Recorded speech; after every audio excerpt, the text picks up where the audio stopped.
Welcome back to our channel story with Nova. நான் உங்கள் Nova. இப்போ நம்ம பார்க்க போகிறது ஜங்குக்கோட எஃப்எஃப் தான், சைலண்ட் ஒய்ஃப் பார்ட் 4. அண்ட் இந்த வீடியோ உங்களுக்கு பிடிச்சிருந்துச்சுன்னா லைக் பண்ணுங்கள், கமெண்ட் பண்ணுங்கள், அண்ட் உங்களோட ஆர்மி ஃப்ரெண்ட்ஸ்க்கு ஷேர் பண்ணி சேனலை சப்ஸ்கிரைப் பண்ணிக்கோங்க. லாஸ்ட் பார்ட் நம்ம எதோட பார்த்துருந்தோம் அப்படின்னா, ஜங்குக் ஒயனை எல்லார் முன்னாடியும் இன்சல்ட் பண்ணியிருப்பான் அண்ட் ஒயன் அதுக்காக ரொம்ப ஃபீல் பண்ணியிருப்பான். அதுக்கப்புறம் அந்த பார்ட்டிலேருந்து 2 பேருமே வீட்டுக்கு வந்திருப்பாங்க. சரி, ஓகே, இப்போ நம்ம ஸ்டோரியை கண்டினியூ பண்ணலாம். இப்போது நெக்ஸ்ட் டே மார்னிங் ஜங்குக் அவசரமாக ஆஃபீஸ்க்கு கிளம்பிகிட்ருக்கான். அண்ட் இந்த சைடு ஒயின் கிச்சனில் ஒர்க் பண்ணிகிட்ருக்கான். அந்த மேன்ஷனில் ஒரு வேலைக்குமே 4-5 சர்வெண்ட்டுக்கு மேலே இருக்காங்க. ஆனாலும் ஒயின் அங்கே ஒரு சர்வெண்ட் மாதிரி தான் ஒர்க் பண்ணிகிட்ருக்கா. எரினோட சிஸ்டர் ஆரா இருக்காங்கல்ல, அவங்க அடிக்கடி ஜங்குக்கோட வீட்டுக்கு ஜங்குக்கை பார்க்க வருவாங்க. பட் அந்த இடத்துல ஒயன் அப்படின்ற ஒரு கேரக்டர் இருக்கிறதே ஜங்குக்கும் சரி ஆராவும் சரி கண்டுக்கவே மாட்டாங்க. ஜங்குக்கு என்னென்னா இது எரினோட சிஸ்டர் அப்படின்ற ஒரு பாண்டில் தான் இருக்கும். ஆனால் ஆரா அப்படி இல்லை.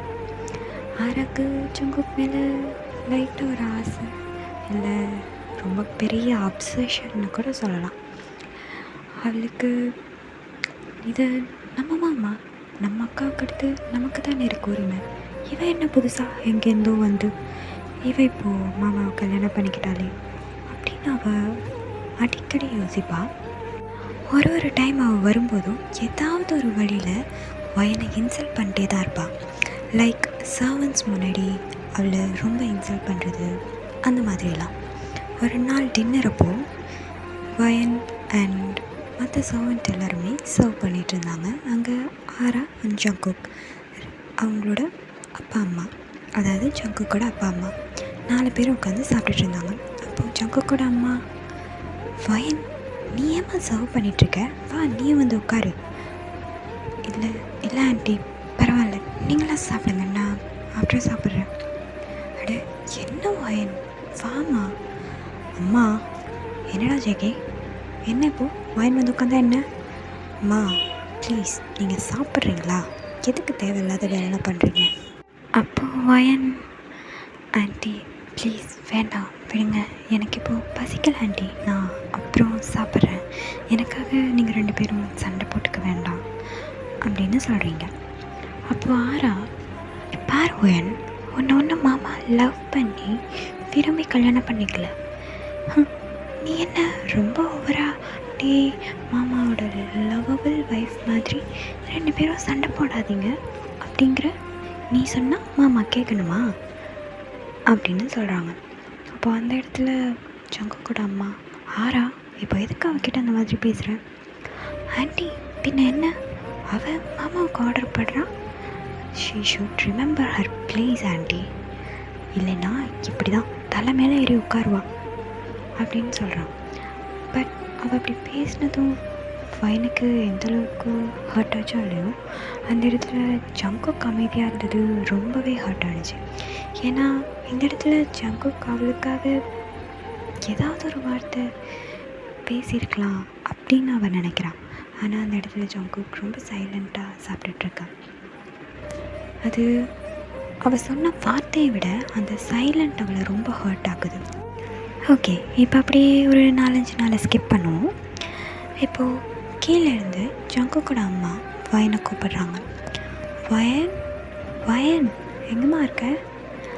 அத்தை இதோ வராது அப்படின்ட்டு வேகமாக வயன் வந்து ஜங்குக்கோட அம்மா கூப்பிட்டாங்கன்ட்டு ஸ்டேர் கேஸில் இறங்கி வந்துட்டுருக்கா. அப்போது சடனாக அவளோட ஆங்கிள் ட்விஸ்ட் ஆகி அந்த இடத்துலையே கொலாப்ஸ் ஆகி கீழே விழுந்துடுறான். படிக்கட்டுலேருந்து கீழே விழுந்ததுனால லைட்டாக அவளோட முட்டிலையும் ப்ளீட் ஆக ஸ்டார்ட் ஆகிடுச்சு.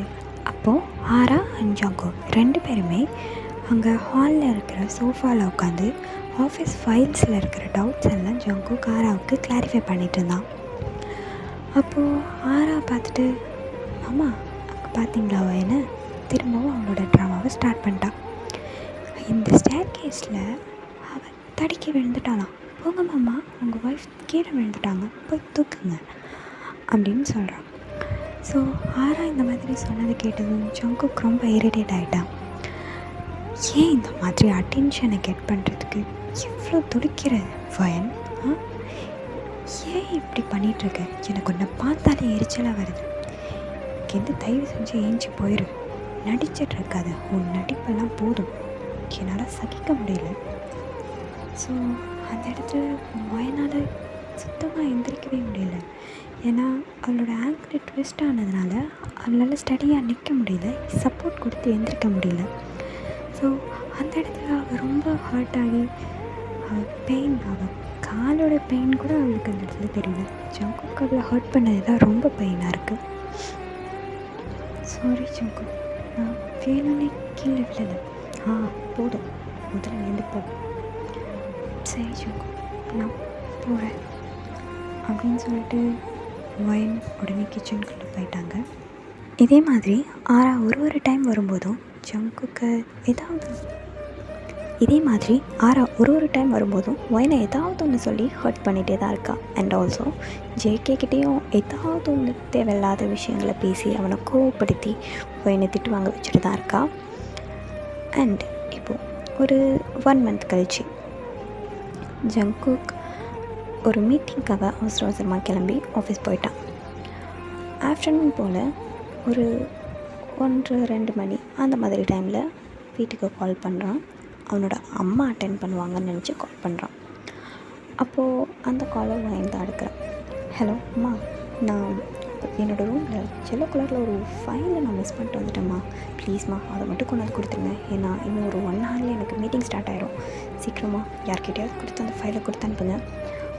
ஜேகே, இந்த சைடு வயன் பேச ஸ்டார்ட் பண்ணுறதுக்குள்ளே ஜங்குக் அவனுக்கு வேண்டிய விஷயத்தை மட்டும் கடவுள்னு சொல்லிவிட்டு ஃபோனை கட் பண்ணிட்டான். அப்போது அகெயின் வயன் கால் பண்ணுறா ஜங்குக்கு. காலை ஜங்குக் அட்டென்ட் பண்ணி, மா என்னம்மா சீக்கிரம்மா. அது ஜங்குக். வயன், நீயா? ஆமாம் ஜங்குக். நீ எதுக்கு இப்போ ஃபோன் அட்டென்ட் பண்ண? அம்மா எங்கே? அம்மாட்ட கொடு காலை. இல்லை ஜங்குக், அத்தையும் மாமாவும் வெளியில் போயிருக்காங்க, இப்போது வீட்டில் இல்லை. அவங்க வர்றதுக்கு 3 hours கிட்ட ஆகும். 3 hours ஆகுமா? ஐயோ, இப்போ எப்படி நான் அந்த ஃபைலை கொண்டு வரது? நான் தான் வீட்டுக்கு வந்தாகணுமா?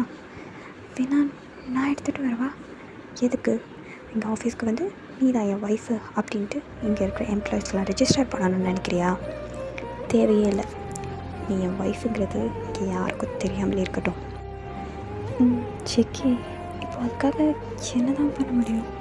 இந்த ஃபைல் உங்களுக்கு வேணும்ல, நாங்கள் வந்து உங்கள் மெய்டுனே சொல்கிறேன். ஐயோ அம்மா, தேவையே இல்லை உதவி. நானே வந்து எடுத்துகிட்டு போகிறேன். எனக்காக அந்த ஃபைலை தேடி கண்டுபிடிச்சி எடுத்துகிட்டு வந்து வாசலில் வெயிட் பண்ணு. என்னால் இறங்கி வந்து உள்ளே போய் படி ஏறி எடுத்துகிட்டு போகிற அளவுக்கு எனக்கு டைம் இல்லை. நானே வந்து அந்த ஃபைலை எடுத்துக்கிறேன். ஓகே, நீ கையில் மட்டும் வச்சுட்டு வாசலில் நில்லு அப்படின்னு சொல்லிட்டு டக்குன்னு ஃபோனை கட் பண்ணிட்டான். அண்ட் வயனும் சீக்கிரமாக அவளோட ரூம், அதாவது ஜங்குக்கும் வயனும் தனித்தனி ரூமில் தான் இருக்காங்க. ஸோ ஜங்குக்கோட ரூம்குள்ளே போயிட்டு அந்த எல்லோ கலர் ஃபைலை தேடி கண்டுபிடிச்சி எடுத்துகிட்டு வந்து வாசலில் வெயிட் பண்ணிகிட்ருக்கா. ஒரு 15 நிமிஷத்துலேயே ஜங்குக் வீட்டுக்கு வந்துடுறான். அவன் காரை விட்டு வெளில கூட வரல. காரோட ஜன்னலை மட்டும் ஓப்பன் பண்ணி அந்த ஃபைலை வாங்குகிறான். ஜங்குக் அண்ட் ஆரா 2 பேரும் இருந்தாங்க அந்த காரில். 2 பேரும் ஏதோ பேசி சிரிச்சிட்ருக்காங்க. ஜங்குக் வயனை கண்டுக்கவே இல்லை. அவள் ஃபேஸை பார்த்து கூட அந்த ஃபைலை அவன் வாங்கலை. அப்படியே ஆரா கிட்டே பேசிக்கிட்டே அந்த ஃபைலை வாங்கிட்டு விண்டோ க்ளோஸ் பண்ணிட்டு அகைன் காரை டர்ன் பண்ணிவிட்டு போயிட்டான். இது வயனுக்கு ஒரு மாதிரி இருக்குது. ஏன்னா ஆப்வியஸ்லி அவள் ஒய்ஃப் இல்லையா? என்ன தான் அவன் பிடிக்காமல் கல்யாணம் பண்ணாலும் ஆரா ரொம்ப அவளை இன்சல்ட் பண்ணிகிட்ருக்கா. அப்படி இருக்கிற ஒரு பொண்ணு கூட இவன் கேஷுவலாக இந்தளவுக்கு பேசிகிட்டு இருக்கானே அப்படின்ற மாதிரி அவளுக்குள்ள ரொம்ப ஹர்ட் ஆகிட்டுருக்கா. அந்த மீட்டிங்கில் ஜங்குக் ரொம்ப சூப்பராக பர்ஃபார்ம் பண்ணிட்டான். ஸோ அங்கே வந்த இன்வெஸ்டர்ஸ் எல்லாருக்குமே ரொம்ப பிடிச்சி போயிடுச்சு. கான்ட்ராக்டில் சைன் பண்ணிட்டாங்க. ஸோ எல்லா இன்வெஸ்டர்ஸும் ஜங்குக் கிட்ட வந்து, என்ன ஜங்குக், புதுசாக கல்யாணம் ஆயிருக்குன்னு கேள்விப்பட்டோம். எங்களெல்லாம் வீட்டுக்கு இன்வைட் பண்ண மாட்டிங்களா? உங்கள் ஒய்ஃப்க்கு இன்ட்ரோ கொடுக்க மாட்டிங்களா? ஸோ இன்வெஸ்டர்ஸ் இந்த மாதிரி கேட்கவும் ஜங்குக்கால் மறுக்க முடியல. ஸோ ஷூர் சார், கண்டிப்பாக நீங்கள் இன்றைக்கே கூட வீட்டுக்கு டின்னருக்கு வாங்களே. ஓ, ரொம்ப தேங்க்ஸ் ஜங்குக், நாங்கள் கேட்டு கூப்பிட்ருக்கேன். ஐயோ அப்படியெல்லாம் இல்லை சார், நான் உங்களை ஆல்ரெடி இன்வைட் பண்ணணும் தான் நினச்சேன், அதுக்குள்ளே சாரே கேட்டுட்டீங்க. நம்மளுக்குள்ளே ரொம்ப சிங்க் ஆகுதுன்னு நினைக்கிறேன், அதனால தான் ஒரே மாதிரி யோசிக்கிறோம். சூப்பர் ஜங்குக், பொழிச்சுப்பர். கண்டிப்பாக இன்றைக்கி வந்துடுறோம். நாங்கள் எங்கள் ஃபேமிலியோட வரோம். உன்னோட ஒய்ஃபை கண்டிப்பாக பார்க்கணும். கண்டிப்பாக சார் அப்படின்னு சொல்கிறான். ஸோ அன்றைக்கி நைட் ஒரு டின்னர் பார்ட்டி மாதிரி அரேஞ்ச் பண்ணியிருக்காங்க ஜங்குக் வீட்டிலையே. அப்போது எல்லா இன்வெஸ்டர்ஸும் அவங்க ஒய்ஃபோட அரைவ் ஆகிருக்காங்க. அப்போது ஒரு இன்வெஸ்டர் ஜங்குக் கிட்ட, ஜங்குக், நான் உங்களோட லவ் ஸ்டோரி தெரிஞ்சுக்க ரொம்ப ஆர்வமாக இருக்கேன், யார் ஃபஸ்ட் ப்ரப்போஸ் பண்ணது அப்படின்னு கேட்குறாரு. அப்போது ஜங்குக் சடனாக, லவ் ஸ்டோரியா? என்ன சார் இது, நீங்கள் நினைக்கிற மாதிரி லவ்லியான மேரேஜ் இல்லை எங்களோடது, ஒரு அன்எக்ஸ்பெக்டட் சுச்சுவேஷனால் நடந்த மேரேஜ் தான் எங்களது. அப்போது வயன் ரொம்ப ஆக்வர்டாக ஃபீல் பண்ணி நிமிர்ந்து கூட பார்க்கல அந்த இடத்துல. அது எப்படி அட்லீஸ்ட் அவன் ஒரு பேச்சுக்காவது நாங்கள் லவ் பண்ணோம் அப்படின்ற மாதிரி சொல்லியிருக்கலாம். அப்படி இல்லைன்னா இட்ஸ் அரேஞ்ச்டு மேரேஜ் அப்படியாச்சும் சொல்லியிருக்கலாம். ரெண்டுமே இல்லை, ஒரு அன்எக்ஸ்பெக்டட் சுச்சுவேஷனால் மேரேஜ்னு சொல்லவும் எல்லாருமே கன்ஃபியூஸ் ஆகிட்டாங்க. அண்ட் அந்த இடமே ஒரு மாதிரி ஆக்வர்டாக ஃபீல் ஆக ஸ்டார்ட் ஆகிடுச்சு. அப்போது அந்த சுச்சுவேஷனை ஹேண்டில் பண்ணுறதுக்காக ஜங்குக்கோட அம்மா, சார் உங்களோட ஒய்ஃபும் உங்களோட கம்பெனியில் ஒரு பார்ட்னர்னு கேள்விப்பட்டேன். அட ஆமாம்மா, உங்களுக்கு எப்படி தெரியும்? என்னோடய ஒய்ஃப் எனக்கு எல்லாமே அவள் தான். அவள் வந்ததுக்கப்புறம் தான் நான் இந்தளவுக்கு ஒரு பெரிய ஆளானேன். அண்ட் ஆல்சோ என் ஒய்ஃப் இல்லைன்னா நான் இப்போது என்ன நிலைமையில் இருந்திருப்பேனே என்னால் சொல்ல முடியல. என் ஒய்ஃப் தான் என்னோடய டேலண்ட்டை கண்டுபிடிச்சி எனக்கே சொன்னான். என்னை இப்படி ஒரு நல்ல வழிக்கு திருப்பி விட்டதே என் ஒய்ஃப் தான். ஸோ நான் என் ஒய்ஃபை ரொம்ப லவ் பண்ணுறேன். அவள் இல்லைன்னா நான் இல்லை, அவ்வளோதான். அப்போது இடையில ஆரா வந்துட்டு, சார் உங்களுக்கு ஒரு சின்ன சர்ப்ரைஸ் இருக்குது. இது சாதாரண டின்னர் பார்ட்டி மட்டும் கிடையாது, நீங்கள் எங்கள் கப்புளாக டான்ஸ் ஆடுறதுக்கான ஃபெசிலிட்டிஸ் கூட மாமா அரேஞ்ச் பண்ணி வச்சுருக்காங்க. எங்களுக்காக உங்களோட ஸ்வீட் கப்புள்ஸ் நீங்கள் 2 பேரும் சேர்ந்து டான்ஸ் பண்ணி காட்டுவீங்களா? ஷோர் ஆரா, கண்டிப்பாக. ஸோ சாங் ஸ்டார்ட் ஆகுது. அண்ட் ஜங்குக் கூட அந்த கஸ்டமர் அவங்களும் அவங்களோட ஒய்ஃபும் சேர்ந்து கப்புள் டான்ஸ் பண்ணிகிட்ருக்காங்க. அண்ட் அப்போது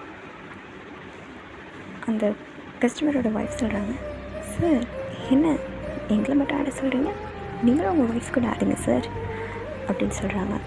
அப்போது அந்த இடத்துல ஜங்குக் சடனாக வயனை விட்டுட்டு ஆராவோட கையை பிடிச்சி கூட்டிகிட்டு வந்து டான்ஸ் பண்ணிகிட்ருக்கான். அந்த இடத்துல வயன் அப்படியே ஸ்டாச்சு மாதிரி ஆகிட்டா. அவளுக்கு என்ன சொல்கிறதுனே தெரியல. ஏன்னா அந்த இடத்துல அவளுக்கு அது எவ்வளோ பெரிய இன்சல்ட் இல்லை, ஒய்ஃப் குத்துக்கல் மாதிரி நிற்கிறோம், நம்மளை விட்டுட்டு யாரோ ஒருத்தி கையை பிடிச்சிட்டு இவன் ஆடிட்டுருக்கானே அப்படின்ட்டு அவள் ரொம்ப ஹர்ட் ஆகிட்டான். அண்ட் அந்த கஸ்டமரும் இந்த சுச்சுவேஷனை ரொம்ப ஆக்வர்ட் பண்ணக்கூடாது அப்படிங்கிறதுக்காக, ஓகே ஜங்கு, நாங்கள் அப்புறமா நம்ம மீட் பண்ணலாம், ஆஃபீஸில் மீட் பண்ணலாம், பாய் ஜங்கு. ஏன் சார் என்னாச்சு, இப்போ தானே பார்ட்டியே கொஞ்சம் நல்லா ஸ்டார்ட் ஆனிச்சு. இல்லை ஜங்கு, எங்களுக்கு கொஞ்சம் இம்பார்ட்டண்ட்டான ஒர்க் இருக்குது, நாங்கள் அப்புறம் மீட் பண்ணலாம் அப்படின்னு சொல்லிட்டு அந்த இடத்துலேருந்து போயிடுறாங்க. அந்த டின்னர் பார்ட்டி முடிஞ்சதுக்கப்புறம் அன்றைக்கி நைட் வயன் ஜங்குக்கோட ரூம் டோரை லாக் பண்ணுறான். ஜங்குக்கும் யாரோ மெய்ட் வந்திருக்காங்கன்னு நினச்சி டோர் ஓப்பன் பண்ணுறான். என்ன வேணும், எதுக்கு இந்த டைமில் அப்படின்னு சொல்லிட்டு பையனோட ஃபேஸை பார்த்ததும் அப்படியே ஸ்டாப் ஆகிட்டான். என்ன வேணும் உனக்கு, எதுக்கு இப்போ என் ரூமுக்கு வந்திருக்க அப்படின்னு கேட்குறான். இப்போது வயன் நான் உங்ககிட்ட கொஞ்சம் பேசணும் ஜங்குக். நான் உள்ளே வரலாமா? வரக்கூடாதுன்னு சொன்னால் ஜங்குக் ப்ளீஸ் இந்த ஒரு டைம் மட்டும் அலோவ் பண்ணு. உள்ளே வா வந்து தொலை அப்படின்னு ரொம்ப அலட்சியமாக சொல்லிவிட்டு அவன் ரூம்குள்ளே போகிறான். ஜங்குக் நீ என்ன நினச்சிட்ருக்க? ஏன் இந்த மாதிரிலாம் பண்ணுற? அதுவும் அத்தனை பேருக்கு முன்னாடி. ஏன் ஜங்குக் இப்படிலாம் பண்ணுற? என்ன பண்ணிட்டாங்க இப்போது? நான் ஒன்றும் பண்ணலையே. பாரு ஜங்குக், நான் எதை பற்றி பேசுகிறேன்னு உனக்கு நல்லா புரியும். இன்னைக்கு நைட் அவ்வளோ பேருக்கு முன்னாடி ஆறா கையை பிடிச்சி ஆடிட்டுருக்க. நான் தானே உன் ஒய்ஃப். நான் இருக்கும்போதே நீ அவள் கையை பிடிச்சி ஆடினா எனக்கு என்ன ஜங்குக் மரியாதை இந்த இடத்துல? ஓ மேடம், மரியாதைலாம் எதிர்பார்க்குறீங்களோ? என்னடி நமக்கு எப்படி கல்யாணம் ஆனிச்சுங்கிறத மறந்துட்டியா என்ன? நான் என்ன உன்னை பிடிச்சா கல்யாணம் பண்ண? நீ ஏதேதோ பண்ணி எங்கள் அம்மாவை விட்டு என்னை ஃபோர்ஸ் பண்ணி கல்யாணம் பண்ணிக்கிட்ட. இப்போது நான் உனக்கு உடனே சொந்தமாயிருவேன்னு நினச்சி கனவு கோட்டை கட்டிகிட்ருக்கியா? என்றைக்குமே அது நடக்காது வயல், என்றைக்கும் நடக்காது. உன் கனவு பலிக்காது. என்ன ஜங்கு பேசுகிற நீ? இல்லை நீ தெரிஞ்சு தான் பேசுகிறியா? என்னை பற்றி தான் உனக்கு நல்லா தெரியுமேடா. ஏன் என்னை இப்படி நினச்சிட்ருக்க? நான் அந்த மாதிரி சீப்பான கேரக்டரா ஜங்கு? உன்னை அடையணும்னு நினைக்கிறேன் நான். எல்லா இடத்துலையுமே நான் உனக்கு துணையாக இருந்திருக்கேன் ஜங்கு. நீ சிரிக்கும்போது மட்டும் இல்லை, நீ அழும்போதும் உன் கூட நான் இருந்திருக்கேன்டா. அதெல்லாம் ஏன் நீ கொஞ்சம் கூட யோசித்து பார்க்க மாட்டேன்? உன்னோட அழுகைக்கு நான் ஒரு நாள் காரணமாக இருந்ததில்லை, ஆனால் உன் சிரிப்புக்கு நான் ஒரு செகண்டாச்சும் காரணமாக இருந்திருப்பேன் ஜங்கு. இப்போது என்னோட மொத்த அழுகைக்கு நீ ஒரு ஆள் தான் ஜங்கு காரணமாக இருக்க. ஏன்னா இப்படி என்னை ஹார்ட் பண்ணுறேன், தினம் என்னை கொண்டுட்ருக்க ஜங்குக். என்ன கொண்டுட்ருக்கண்ணா? என்னடி? நீ என்ன பண்ணிட்ட அப்படி எனக்காக? இது என் உடம்பு மேலே ஆசைப்பட்டு தானே என்னை லவ் பண்ணுறேன்னு சொல்லிட்டு சுற்றிட்டு எங்கள் அம்மாவை இப்படி பிளாக்மெயில் பண்ணி என்னை கல்யாணம் பண்ணிக்கிட்டேன். உடம்பு மேலே ஆசைப்பட்டேனா? ஜங்கு மரியாதையாக பேசு. என்ன பேசுகிறேன்னு யோசித்து பேசு ஜங்கு. இப்படி எடுத்தோம் கவுத்தோன்னு சொல்லிட்டேன்னா நீ தான் கஷ்டப்படுவேன். ஹே ஆமாண்டி, நீ என் உடம்பு மேலே ஆசைப்பட்டு தான் இப்படியெல்லாம் பண்ணிட்டு சுற்றிட்டுருக்க. இப்போ நான் கொஞ்சம் ஆறா கூட க்ளோஸாக இருக்கேன், அது உனக்கு பிடிக்கல அப்படி தானே? இங்கே பாரு, ஆறா எனக்கு ஒரு நல்ல தங்கச்சி மாதிரி தான் நான் பார்க்குறேன். அவளை அதுக்கு மேலே எந்த ஒரு இடத்துலையுமே நான் தப்பாக நினச்சதே கிடையாது. ஆறா என் எரினோட தங்கச்சி. என் எரினுக்கு அவள் ஒரு குழந்த மாதிரி. அப்போ எனக்கும் அப்படி தானே? உன் கண்ணுக்கு பார்வை தப்பாக இருக்கிறதால தான் எல்லாம் தப்பாக தெரியுது. எப்படி அவள் கூட நான் பழகிறது கேவலமாக பார்க்குறேன்? ஜங்கு வந்தவர் உங்கள் ஒய்ஃப் கூட டான்ஸ் பண்ணுங்கன்னு சொன்னார், ஆனால் நீ அவள் கையை பிடிச்சி ஆடின. இதை எப்படி ஜங்குக்கு நான் நார்மலாக பார்க்குறது? சரி, பொசசிவ் ஆகிறதுக்கும் ஜெலஸ் ஆகிறதுக்கும் நீ யாருடி? நீ யார்? நீ எதுக்காக இப்போ அப்படியே என்னோடய ரியல் ஒய்ஃப் மாதிரி பிஹேவ் பண்ணிகிட்ருக்க? ஜங்கு நீ சொன்னாலும் சொல்லலைனாலும் நான் தான் ஒரு ரியல் ஒய்ஃப். இங்கே பாரு வயல், நீ இந்த ட்ராமாவில் எதுக்கு போட்டுட்ருக்கேன்னு எனக்கு தெரியலன்னு நினச்சிட்ருக்கியா? ஜங்கு என்ன ட்ராமா பண்ணாங்க? நீ இங்கே மெய்டு முன்னாடியும் என்னை அசிங்கப்படுத்துகிற. அட்லீஸ்ட் வந்தவர் அவர் முன்னாடியாவது எனக்கு கொஞ்சம் மரியாதை கொடுக்கலாம்ல. அவர் ஒய்ஃப் கூட டான்ஸ் பண்ணுங்கன்னு சொன்னப்போ என் கூட டான்ஸ் பண்ணியிருந்தா என்ன ஆயிருக்கும் உனக்கு? அப்படி என்ன தான் ஆயிடும் உனக்கு? சொல்லு ஜங்கு. என்னடி என்ன ஆகிடும்னு கேட்குறேன். அப்போது அந்த இடத்துல என் மேலே கை வச்சு உனக்கு ஆடி இருக்கணும் அதானே? அதுக்கு தானே இதெல்லாம் பண்ணுறேன். என்ன தொடணும், எப்படியாவது என்னை தொடணும் அதானே? வா இப்போ வா, ஒன்றும் பிரச்சனை இல்லை, கதவை லாக் பண்ணி தான் இருக்குது, இப்போ வா அப்படின்னு சொல்லிட்டு ஜங்கு கடகடன்னு ஷர்ட் பட்டன்லாம் ரிமூவ் பண்ணிவிட்டு வயனோட கையெடுத்து அவனோட செஸ்ட் மேலே ஃபோர்ஸ்ஃபுல்லாக வைக்கிறான். அப்போது வயன் ரொம்ப ஸ்ட்ரகிள் பண்ணி அவளோட கையை ரிமூவ் பண்ணணும்னு நினைக்கிறா. ஜங்கு ப்ளீஸ் கையை விட, இந்த மாதிரி பண்ணாத, நான் உடம்புக்கு அவ்வளோ ஆசைப்படல ஜங்கு, ப்ளீஸ் கையை விடுடா அப்படின்னு ரொம்ப ஃபோர்ஸ்ஃபுல்லாக அவள் கையை வெடுக்குன்னு எடுத்துட்டு இங்கே பல்லாருன்னு ஜங்குக்கு ஒரு அறை விடுறான். என்ன ஜங்குக் விட்டால் ரொம்ப பேசிக்கிட்டே போகிற? எல்லாத்தையுமே மறந்துட்டியா ஜங்கு? நம்ம ஃப்ரெண்ட்ஸாக இருக்கும்போது நம்ம எப்படிலாம் இருந்தோங்கிறதையும் மறந்துட்டியா? 12th படிக்கும்போது உனக்கு ஒரு ஆக்சிடெண்ட் ஆச்சு, அதை கூட மறந்துட்டியா? உன்னை நான் எந்த அளவுக்கு அன்றைக்கி கேர் பண்ணி நான் பார்த்துக்கிட்டேன். முழுசாக 2 மாதம் ஜங்கு என் அம்மா அப்பாவை கூட பார்க்காம நான் உன் கூடவே தான்டா இருந்தேன். நான் உன் உடம்புக்கு ஆசைப்படுறேன்னு சொல்கிறேன். ஆமாண்டி, எல்லா இடத்துலையும் நீ என் கூட இருந்த, எல்லா இடத்துலையுமே நீ என் கூட இருந்திருக்கதான், நான் இல்லைன்னு சொல்லலை. ஆனால் எனக்கு உண்மையில லவ் ஃபீல் வரல வயன். எனக்கு காலேஜ் போனதுக்கப்புறம் எரின்னு தான் பிடிச்சிருக்கு, எரின்னு தான் பிடிச்சது, இப்போவும் எரின்னு தான் பிடிச்சிருக்கு. என்னோடய ஃபீலிங்ஸுக்கு நீ ரெஸ்பெக்ட் கொடுத்துருக்கணும்ல.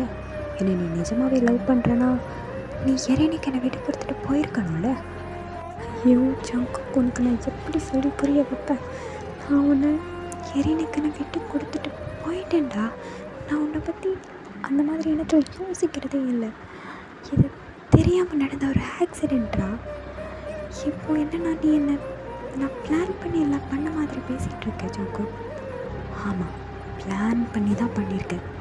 எனக்கு 2 ஆக்சிடெண்ட்டில் கூட உன் மேலே ரொம்ப சந்தேகமாக இருக்குமா? அதை நான் இன்வெஸ்டிகேஷன் பண்ணிட்டு தான் இருக்கேன். இது சாதாரண ஆக்சிடெண்ட் இல்லைன்னு போலீஸும் சொன்னாங்க. இது ஏதோ பிளான் பண்ணி நடந்த மாதிரி தான் இருக்குது. அதை மட்டும் நான் கண்டுபிடிச்சேன், அவ்வளோதாண்டி. ஜங்கு என்னடா போ ஜங்கு, உனக்கு நான் எவ்வளோ சொன்னாலும் நீ என்னை இப்படி தான் நினைப்பல.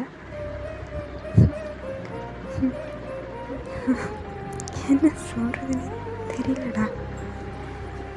ஒரு காலத்தில் என்னோட கஷ்டம் நஷ்டம் சிரிப்பு எல்லாத்துலேயுமே நீ மட்டும்தான் ஜங்குக்கு இருந்த. ஆனால் இப்போது என் கஷ்டத்தில் மட்டும்தான் இருக்க. எனக்கு சப்போர்ட்டாக இல்லை, எனக்கு கஷ்டம் கொடுக்குறதே நீயாக தான் இருக்க ஜங்கு. முன்னாடிலாம் எனக்கு ஏதாவது சின்னதானா கூட நீ ரொம்ப ஃபீல் பண்ணுவேன். ஆனால் இப்போது என்னை எந்தளவுக்கு ஹர்ட் பண்ணுற தெரியுமா? உன்னோட எல்லாத்துக்குள்ளேயுமே நான் இருந்தேன்ல ஜங்கு. என்னடி? ஆமாம், சும்மா எல்லாத்துலேயும் இருந்தேன்னு இருந்துதான். இப்போ என்ன? அதுக்காக என்ன பண்ண சொல்கிற? உன்னோட நீ லவ் பண்ணிடுவாங்களா? கூடவே இருக்கிற எல்லா பொண்ணையும் நான் லவ் பண்ணுவேன் நினச்சிட்ருக்கியா ஜங்கு?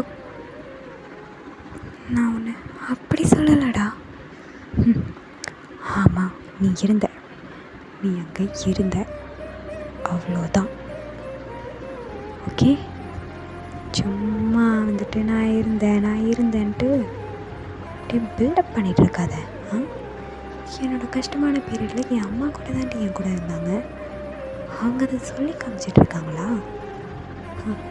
எல்லாத்தையும் பண்ணிவிட்டு இப்படி சொல்லி காட்டுறதுக்கு தானே அதெல்லாம் பண்ண. இப்போ உனக்கு என்ன வேணும்? சும்மா நைன்ட்டு இருக்க. ஜங்கு ப்ளீஸ், என்னை நீ இந்த ரூம்குள்ளே தான் ஒய்ஃபாக மதிக்கணும். இந்த வீட்டில் மெய்டு முன்னாடி தான் எனக்கு மரியாதையும் இல்லாமல் பண்ணிட்டேன். இப்போ மெய்ட்ஸ் கூட இந்த வீட்டில் இருக்கிறவங்க என்னை மதிக்க மாட்டாங்க. ஆனால் அவங்க கூட தான் நான் பாசமாக தான் இருக்கேன். அவங்க என்னை ட்ரீட் பண்ணுற விதமே ரொம்ப ஹர்ட் பண்ணுது. ப்ளீஸ், வெளியிலேருந்து யாராவது வந்தாங்கன்னா அச்சோ அட்லீஸ்ட் அவங்க முன்னாடியாவது எனக்கு கொஞ்சோண்டு மரியாதை கொடு ப்ளீஸ் ஜங்கு. ஹே போடி முதல்ல வெளில ஜங்கு, இங்கேருந்து வெளில போடு. இன்னொரு முறை ரூம்குள்ளே வந்தேன்னா அவ்வளோதான் பார்த்துக்க. ஸோ இந்த வார்த்தை வயனை ரொம்ப ஹர்ட் பண்ணிடுச்சு. சின்ன வயசுலலாம் ஜங்கு எல்லா விஷயத்துக்குமே வயன்னு சொல்லிட்டு இருந்தான். அவனுக்கு ஏதாவது ஒரு நல்ல விஷயம் இருந்தால் வயன். இன்னைக்கு காலையில் நீ வந்தல, அதனால தான் வயன் எனக்கு நல்லது நடந்திருக்கு. அப்படின்னுலாம் சொல்லுவான். ஆனால் இப்போ எல்லா கெட்டதுக்குமே வயன் தான் காரணம்னு சொல்கிறான். ஈவன் சொல்லப்போனால் அவனுக்கு அது சின்ன விஷயமாக தான் இருக்கும், அதுக்கு வரி பண்ண வேண்டிய அவசியமே இருக்காது. ஆனால் வயன் தான் காரணம், இது பெரிய விஷயம். அந்த மாதிரி ட்ரீட் பண்ணுறான் வயன். இதுக்கு மேலே என்கிட்ட பேசுகிறதுல ஒரு யூஸும் இல்லை அப்படின்னு தெரிஞ்சிருச்சு. அதனால் அவள் அங்கேருந்து போயிட்டான். அவளோட ரூமில் அவளால் சுத்தமாக தூங்க முடியல. ஒரு நாள் நைட்டும் அவள் எந்த அளவுக்கு தனியாக அவள் ஃபீல் பண்ணிகிட்ருக்கான்னு அவளுக்கு தான் தெரியும். இன்னும் சொல்லப்போனால் இந்த மேன்ஷனில் இருக்கிற மெய்ட்ஸ் கூட ரொம்ப கேவலமாக ட்ரீட் பண்ணுறாங்க. லைக் சாப்பாடு விஷயத்தில் கூட சங்குக்கோட அப்பா அம்மா ஆரா இவங்களுக்கெல்லாம் ஒரு சாப்பாடு, வயனுக்கு ஒரு சாப்பாடு. என்ன சொல்லப்போனால் வயன் முத நாள் வச்ச சாப்பாடு அப்படி இல்லைன்னா மதியம் வச்ச சாப்பாடு நைட்டுக்கு, முத நாள் நைட்டு வச்ச சாப்பாடு மார்னிங், அந்த மாதிரி தான் சாப்பிட்டுட்ருக்கா. அவள் ஃப்ரெஷ்ஷான சாப்பாடு சாப்பிட்டே ரொம்ப நாள் ஆன மாதிரி இருக்கு அவளுக்கு. அப்படி இருக்கிறப்போ அவங்கக்கிட்ட அவளால் ஒரு உரிமையாக கேட்கக்கூட முடியல. என்ன சொல்லப்போனால் வயன் அங்கே இருக்கிற மெய்ட்ஸ் கிட்டலாம் அவ்வளோ பாசமாக இருக்கா. ஒரு நாள் ஒரு மெய்ட் கிச்சனில் ரொம்ப அழுதுட்ருக்காங்க. அப்போ வயன், அம்மா என்னாச்சு, ஏன் அழுதுட்ருக்கீங்க? இல்லைம்மா, என் பொண்ணுக்கு ரொம்ப உடம்பு சரியில்லை, தான் ஐயாவை பார்த்து காசு கொஞ்சம் வாங்கிட்டு போகலான்னு நினச்சேன். ஆனால் ஆறாம்மா ரொம்ப தப்பாக பேசிட்டாங்கம்மா.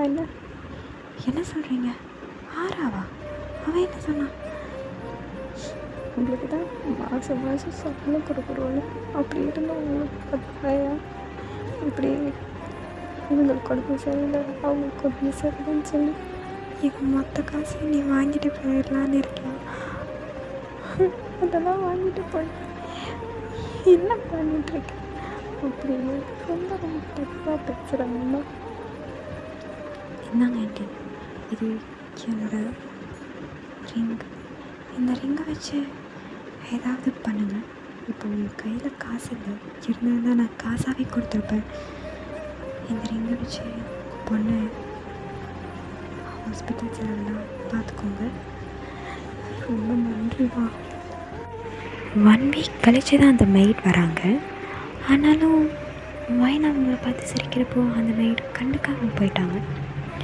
வயன் கார்டனில் சும்மா அங்கிட்ட இங்கிட்டும் வாக்கிங் மாதிரி நடந்துகிட்டு இருந்தா. அப்போது அந்த மெய்ட் என்னம்மா சும்மா அங்கிட்ட இங்கிட்டும் அலைஞ்சிட்ருக்கீங்க, இப்படி சும்மா அலையிறதுக்கு தண்ணியாவது தெளிக்கலாம்ல? இல்லைம்மா, அது கொஞ்சம் தலைவலியாக இருக்குது, அதான். என்ன பெருசாக தலைவலி? நாங்கள் பார்க்காத தலைவலியா? எங்களுக்கெல்லாம் என்ன தான் உடம்பு முடியலனாலும் இங்கே அவ்வளோ வேலை பார்த்துட்ருக்கோம். உனக்கு மட்டும் என்ன பேசலா? நீயும் இங்கே ஒரு சாதாரண மெய்டு தான். போய் செடிக்கெல்லாம் தண்ணி விடுப்போ அப்படின்னு சொல்கிறாங்க. இது எல்லாத்துக்குமே ஆரா அண்ட் ஜங்குக் 2 பேர் தான் காரணம். அங்கே இருக்கிற எல்லா மெய்ட்ஸ் கிட்டேயுமே அவளுக்கு எந்த விதமான ரெஸ்பெக்டும் கொடுக்கக்கூடாது. அப்படி கொடுத்தீங்கன்னா நீங்கள் இங்கே வேலையிலே இருக்க மாட்டீங்க அப்படின்ற மாதிரி சொல்லிட்டாங்க. அதில் சில மெய்ட் இன்டென்ஷன் இல்லாமல் தான் அவங்கள ஹர்ட் பண்ணுறாங்க. அதாவது வயனை அவங்களுக்கே விருப்பம் இல்லை வயனை ஹர்ட் பண்ணுறதுல, ஸ்டில் வேறு வழி இல்லாமல் அவங்க பண்ணுறாங்க. இன்னும் பாதி மெய்ட் ஜங்குக் அண்ட் ஆரா சொன்னதில் அட்வான்டேஜாக எடுத்துக்கிட்டு வயனை ரொம்ப இன்சல்ட் பண்ணுறாங்க. இங்கே பாரு, இவ இந்த வீட்டோட மகாராணியாக இருக்கலாம்னு நினச்சி வந்தா கடைசியில் வேலைக்காரியோட கேவலமாக ட்ரீட் பண்ணுறாங்க. இதுக்கு தான் ரொம்ப பெரிய இடத்துக்குலாம் ஆசைப்படக்கூடாதுன்னு சொல்லுவாங்க. நம்ம தகுதிக்கு ஏற்ற மாதிரி ஆசைப்படணும். ஆனால் இவ அப்படியா, நல்ல பெரிய இடமா பார்த்து வளைச்சி போட்டுக்கலான்னு பார்த்தா அதான் இல்லை, அந்த கடவுள் வச்சு செய்கிறான் போல இருக்குது அப்படின்ற மாதிரிலாம் பேசுகிறாங்க. ஸோ இதெல்லாம் வயன் யோசித்து பார்த்துட்டு இதுக்கு மேலே எதையுமே எதிர்பார்க்கக்கூடாது. இந்த வீட்டில் நான் ஒரு விஷயத்தை எதிர்பார்த்து தானே நான் ஹர்ட் ஆகிட்ருக்கேன். இனிமேல் இது மாதிரி எதுவும் எதிர்பார்க்காம அமைதியாக இருவேன். ப்ளீஸ், நீ உன்னோட ஹெல்த்தை மட்டும் பார்த்துக்கோ அப்படின்ட்டு ரொம்ப ஃபீல் பண்ணிகிட்ருக்கா. நெக்ஸ்ட் டேலேருந்து பயம் ரொம்ப டிஃப்ரெண்ட்டாக நடந்துக்கிறான். எப்போவுமே ஜங்குக்கு லேட் நைட் அவனோட ரூமில், அதாவது ரூம் மீன்ஸ் அவன் ஸ்டடிக்குன்னு ஒரு ரூம் இருக்கும்ல, ஆஃபீஸ் ஒர்க் பார்க்குறதுக்கு, அந்த ரூமில் அவன் ஒர்க் பண்ணிகிட்ருக்குவான். அப்போ லேட் நைட் அவன் ஒர்க் பண்ணி அங்கேயே தூங்கிடுவான். ஸோ அப்போல்லாம் வயன் எப்போவுமே ஒரு பெட்ஷீட் எடுத்துகிட்டு போய் அவனை போற்றி விட்டுட்டு அண்ட் லைட்ஸ் எல்லாம் ஆஃப் பண்ணிட்டு வருவாள். பட் இந்த டைம் அவன் எதுவுமே அந்த மாதிரி பண்ணல. அவனும் லேட் நைட் தூங்குறான், அதே இடத்துல உட்காந்துருந்தபடியே தூங்குறான். அவனுக்கு அந்த மாதிரி எந்த ஒரு போர்வை எதுவுமே இல்லை. மறுநாள் காலையில் அவன் பார்க்குறப்போ இந்த மாதிரி சின்ன சின்ன விஷயத்தில் அவள் யாருக்குமே தெரியாமல் அந்த வீட்டில் ஒரு சைலண்ட்டான பர்சனாக மாறிட்டுருக்கா. அவள் எந்த ஒரு விஷயத்துக்காகவும் ஜங்கு கிட்ட சண்டை போடலை, அழலை, எதுக்கு கேள்வி கேட்கல, எல்லாத்தையுமே அக்செப்ட் பண்ணிட்டு போயிட்டுருக்கா. இதோட இங்கே நம்ம ஸ்டாப் பண்ணிக்கலாம். நம்ம நெக்ஸ்ட் என்ன ஆக போகுது அப்படிங்கிறத நெக்ஸ்ட் பார்ட்டில் பார்க்கலாம். Bye guys.